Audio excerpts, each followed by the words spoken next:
Vai. Ma vado.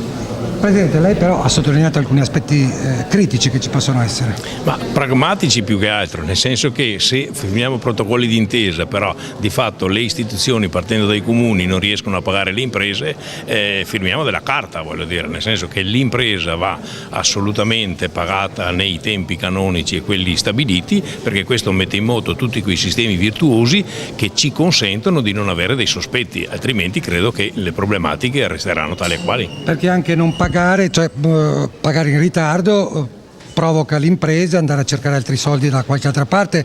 Anche le infiltrazioni possono venire in questa maniera, secondo lei?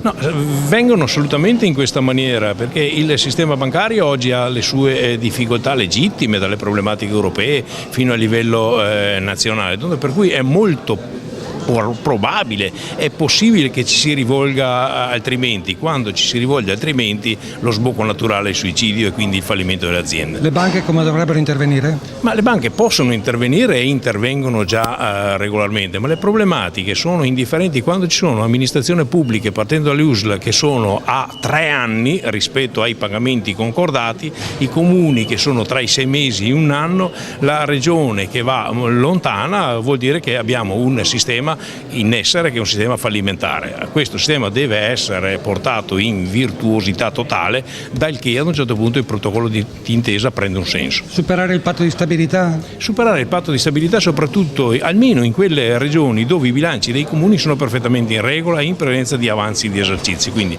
rispettiamo le scadenze dei mutui. Quando facciamo dei lavori pubblici ci sono le risorse nelle casse comunali, dobbiamo pretendere dall'area di governo di essere liberati nelle nostre mani e pagare le nostre imprese, se no il sistema resta sempre molto difficile e burocratico. La ringrazio molto.